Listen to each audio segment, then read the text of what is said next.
ഇന്ന് തന്നെ ഡൗൺലോഡ് ചെയ്യൂ. കാണൂ നിങ്ങളുടെ ഫേവറേറ്റ് ഷോസ്. ജീവിച്ചിരിപ്പുണ്ടെങ്കിൽ ആ അമ്മ എന്നെ തിരക്കി വരുമായിരുന്നു. എന്റെ അമ്മ മരിച്ചുപോയി കാണും അല്ലേ അമ്മ? കല്യാണം നമുക്ക് ഗംഭീരമായിട്ട് നടത്തണം. രാജു കല്യാണപ്പന്തലിൽ എത്തിയാ മതി, പിന്നെ പേടിക്കേണ്ട കാര്യമൊന്നുമില്ലല്ലോ. എന്റെ അളിയനെ പോലെ ഇതുപോലൊരു നിർവികാര പരബ്രഹ്മത്തെ ഞാൻ കണ്ടിട്ടില്ല.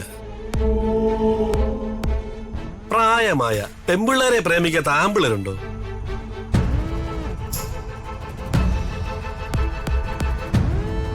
അതിസുന്ദരികളായ രണ്ട് യുവതികൾ മണിനീച്ചകളെ പോലെ ഇങ്ങനെ മൂളി മൂളി ചുറ്റി നടന്നിട്ടും അളിയനോ വികാരം, പ്രേമമേ ഇല്ല. എന്തോന്ന് മനുഷ്യനടേ ഇത്? ഞാനോ മറ്റോ ആയിരുന്നെങ്കിൽ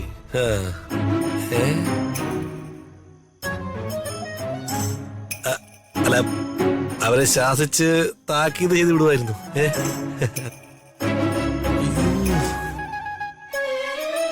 നമ്മുടെ എതിർകക്ഷി ഒരു മിനിസ്റ്ററാ, സൂക്ഷിക്കണം നമ്മൾ. വർമ്മസാറിന്റെ ഹൃദയം മറികടന്ന് വേണം ഈ കല്യാണം നടത്താൻ. രാജു തിരിയാതെ നോക്കിയാ മതി. ആ, ബാക്കി കാര്യമെല്ലാം ഞാൻ ഏറ്റു.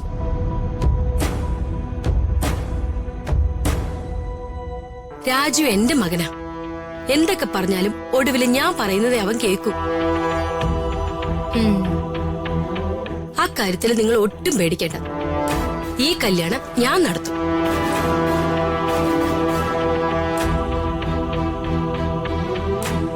പിന്നെ വേണുവേട്ടെ. ആ, ഒടുവിലെ കാര്യം മനസ്സിലാക്കി തിരികെ വന്നോളൂ. അത്രേ ഞാനിപ്പോ ചിന്തിക്കുന്നുള്ളൂ. നമുക്കിനി രണ്ടും കൽപ്പിച്ച് മുന്നോട്ട് പോവാന്നേ.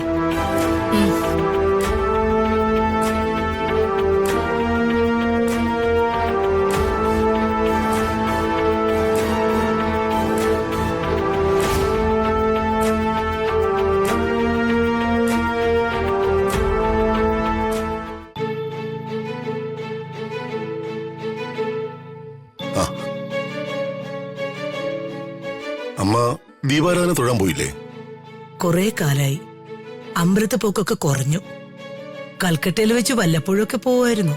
ഇവിടെ വന്നതിന് ശേഷം തീരെയില്ല. ആ, പ്രതാപൻ ചോദിച്ചത് നന്നായി, അല്ലെങ്കിൽ ഞാൻ ചിലപ്പോ മറന്നു പോവായിരുന്നു. എന്താ അമ്മേ? കുട്ടികളുടെ കല്യാണല്ലേ. കല്യാണത്തിന് മുമ്പ് ചെറുക്കനും പെണ്ണും കൂടി ഒരുമിച്ച് ക്ഷേത്രത്തിൽ പോയി പ്രാർത്ഥിക്കണം. അങ്ങനെ ഒരു ആചാരം നമ്മുടെ തറവാട്ടിൽ പണ്ടുണ്ടായിരുന്നു. ഓ, അതിനെന്താ, നല്ലതല്ലേ അമ്മേ? അവര് പോയിക്കോട്ടെ. രാജുവിന് എല്ലാ ഗുണങ്ങളും ഉണ്ട്. പക്ഷേ ഇതുപോലത്തെ ചില ചെറിയ കാര്യങ്ങൾ അത് പ്രതാപം പറഞ്ഞാലേ അവൻ കേൾക്കൂ. ശരിയാ, അവന് പല കാര്യങ്ങളിലും വ്യക്തമായ ചില തീരുമാനങ്ങൾ ഉള്ളിലുണ്ട്. പക്ഷെ അവൻ പറയില്ല, പ്രകടിപ്പിക്കുകയില്ല. പക്ഷെ ഞാൻ പറഞ്ഞ എന്തും അവൻ അനുസരിക്കും. അവന്റെ അച്ഛൻ വേണുവേട്ടം പറഞ്ഞ പോലും ചിലപ്പോ അവൻ അനുസരിച്ചെന്ന് വരില്ല. പക്ഷെ എന്റെ വാക്കുകൾ അവൻ കേൾക്കും, അനുസരിക്കും. അവനോട് പ്രതാപം പറയണം, നാളെ ഞങ്ങളോടൊപ്പം കുന്നത്തുകാവ് അമ്പലത്തിൽ വരണോന്ന്. ഞാൻ ഇപ്പൊ തന്നെ വിളിച്ചു പറഞ്ഞേക്കമ്മേ, അവൻ വരും. എനിക്ക് നല്ല യാത്രാ ക്ഷീണമുണ്ട്. ഞാൻ മുറിയിലോട്ടൊന്ന് പോയിക്കോട്ടെ, ഒന്ന് ഫ്രഷ് ആവണം. ശരി പ്രതാപ.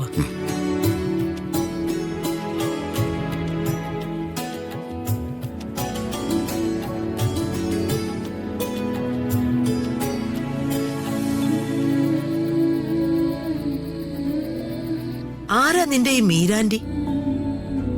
നീ ഒന്ന് രണ്ട് പ്രാവശ്യം ഈ മീരയെ കുറിച്ച് പറഞ്ഞല്ലോ. എന്നോട് വളരെയേറെ ഇഷ്ടമുള്ള ഒരു ആന്റിയാ ഈ മീരാന്റി. ഒരു വെൽവിഷറാ. സ്വന്തം അമ്മ സ്നേഹിക്കുന്നത് പോലെ അവരെന്നെ സ്നേഹിക്കുന്ന. മീരാന്റിയും രാജനോട് സംസാരിച്ചേക്കും. നിന്റെ ഈ മീരാന്റിയെ നീ എനിക്കൂടെ ഒന്ന് പരിചയപ്പെടുത്തി തരണം കേട്ടോ. ശരി അമ്മമ്മേ.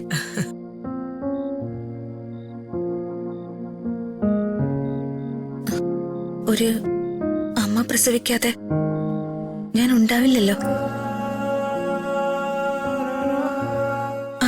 അങ്ങനെയാണെങ്കിൽ എന്റെ അമ്മ ഇപ്പോ എവിടെയായിരിക്കും അമ്മമ്മേ?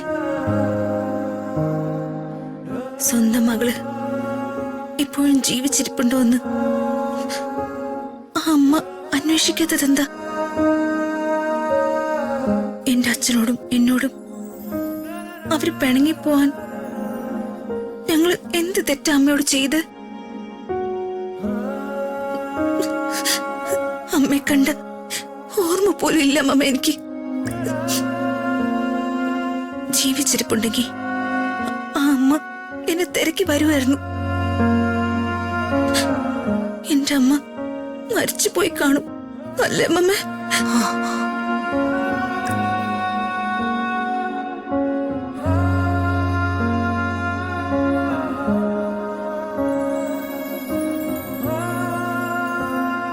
അങ്ങനെ പറയല്ലേ മോളെ.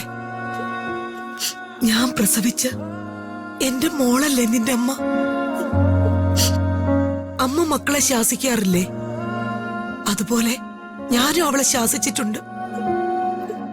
അതിന് അവൾ ഇത്ര വലിയ ശിക്ഷ തരുമെന്ന് ഞാൻ കരുതിയില്ല. ശിക്ഷിച്ചത് എന്നെയല്ല അമ്മ. ഏതൊരു മകളും ആഗ്രഹിക്കുന്നതല്ലേ അമ്മമ്മ? ഒരു അമ്മയുടെ സ്നേഹവും വാത്സല്യവും ഒക്കെ. തിരക്കുകളിൽ നിന്ന് തിരക്കുകളിലേക്ക് അച്ഛൻ പോയി. ആരും സ്നേഹിക്കാനില്ലാതെ ഞാൻ വളർന്ന്. അതും അമ്മയുടെ ശകാരവും കേട്ട് എല്ലാരും എന്നെ അവഗണിച്ചപ്പോഴാ രാജു എനിക്ക് എന്റെ ബോഡി ഗാർഡായിട്ട് വന്നത്. ഞാനെല്ലാം മറന്നു.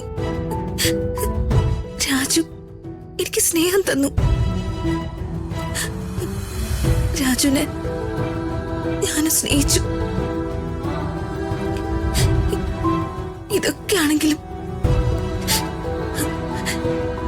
എന്നെ പ്രസവിച്ച് എന്റെ അമ്മയുടെ സ്നേഹം കിട്ടുമെന്ന് ഞാൻ ആഗ്രഹിക്കുന്നു അമ്മമ്മ. മോളെ,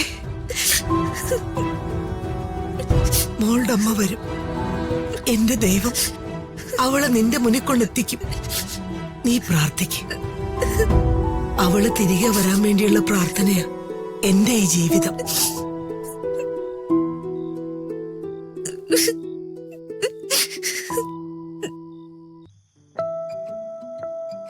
അമ്മ കോഫി അല്ലേ? ആ, ഇതാമേ കാപ്പി. എനിക്കങ്ങും വേണ്ട. എപ്പോഴും കാപ്പി കുടിച്ചാലേ വിശപ്പങ്ങ് കെട്ടു. നന്നായിട്ടൊന്നും കഴിക്കാനും പറ്റൂല. അല്ല, നല്ല ആഹാരം കഴിച്ചില്ലെങ്കിൽ പിന്നെ ജീവിച്ചിരുന്നിട്ട് എന്താ കാര്യം? ഇവിടെ മനുഷ്യൻ തീ പിടിച്ചിരിക്കുക. അവർക്ക് ഏത് നേരം തിന്നുന്ന നേരം തന്നെ. തീ പിടിച്ചെങ്കിൽ പോയി അമ്പലക്കുളത്തിൽ ചാടടാ. അല്ല പിന്നെ